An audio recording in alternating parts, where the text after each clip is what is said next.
Did you know that your emotions aren't problems? They're signals. And when you learn to work with your emotions, not against them, your life is really going to change. For example, oftentimes people will say, I feel anxious, and they start to connect themselves as being an anxious person without realizing that their habits are what are creating the anxiety. I'm often overdoing it, burning out, pushing myself to extremes, worried about this, doing too much of that.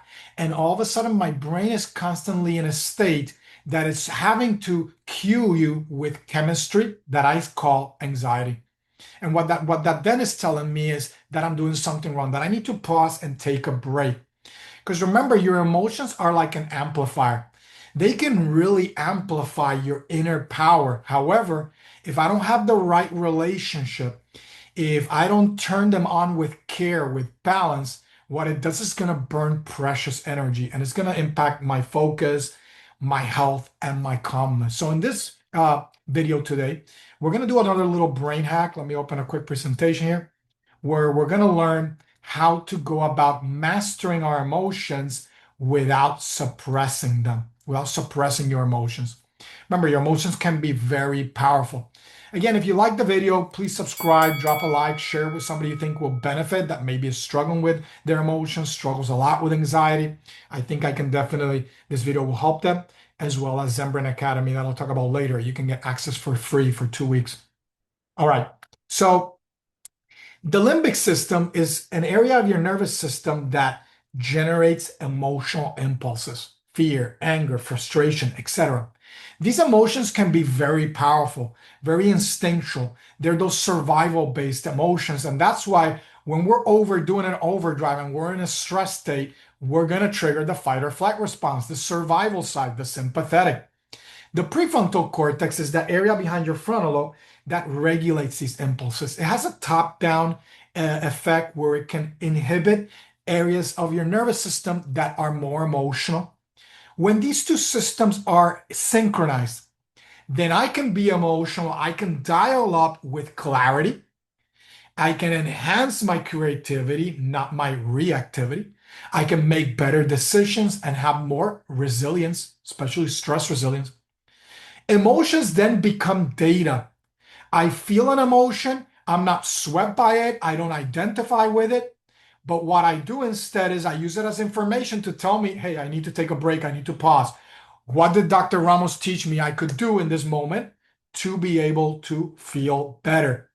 Suppression of emotions can also increase stress. So, what you want is to be able to regulate, to create alignment between control, prefrontal cortex, and letting go and that amplification and being human, because emotions are part of being human. Integration, remember, is emotional intelligence. And it's really the secret sauce to success, emotional regulation. And there's studies that have been done that show this. Even young kids at a young age, if they already show this trait of impulse control, of being able to delay gratification and reward, to be able to work towards something to get it, they're a lot more successful later on. So that area of enhancing that function of your prefrontal cortex is very critical. I'm trying to look beyond the microphone here. All right, to share. So here's a 90-second emotional reset. This tool is going to work. Why? Because emotional chemicals will peak and settle within 90 seconds if you don't feed them with thoughts. What that means is that if I've been feeding something and I'm feeling out of sorts, the moment I take this 90-minute break, it shunts that neurochemical gate that is feeding that particular emotion. First, name the emotion, label it. This is frustration. This is anxiety. A lot of times, I often find that if you label it in a more positive way, for example, instead of saying, this is anxiety, maybe I feel excited. That also helps to kind of shift the perspective. I talked about this in other socials about shifting the way that you describe things. It really shifts you out of that emotional state as well. Then breathe. Breathe slowly. We've talked about a number of videos in this YouTube channel, and I also teach in Zen Brain Academy, and I've taught some little different tips and hacks in our TikTok and Instagram. We're everywhere. All right. Check out Zen Brain Academy in any of the sources or Dr. Brian Ramos. Naming recruits what? The prefrontal cortex. You're adding that control, that cognitive side to be able to top down kind of bring the emotion in check, and it's going to reduce that emotional instinctual side. It's going to reframe the emotion. You breathe through it for 4, 4, and 6. Inhale for 4, hold for 4, and then exhale for 6. That long exhale, we've talked about in other videos, is going to activate the vagus nerve, the master regulator, to shift you into parasympathetic dominance, away from the sympathetic, the stress side, and into relax and relaxation and reset. And then you reframe. Ask one of these questions. What is the emotion trying to tell me? Is this signal about now or about some past condition? A lot of times, our emotions are not really about what's happening now.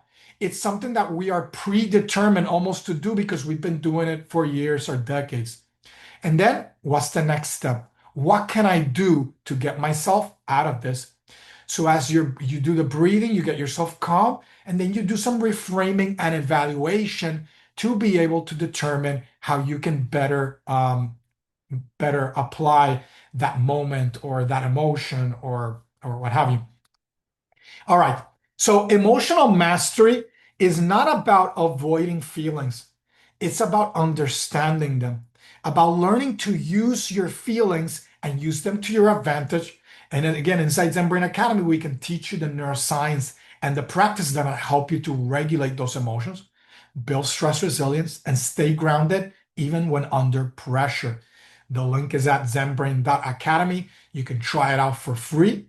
You can join one of our classes for join 2 classes for 2 weeks. I do office hours where I'm available for a whole hour. And if nobody shows up, you can ask me any question. You get private coaching for a whole hour.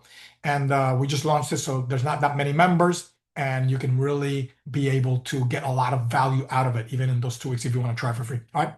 Take care. I'll see you in the next video. Stay zen.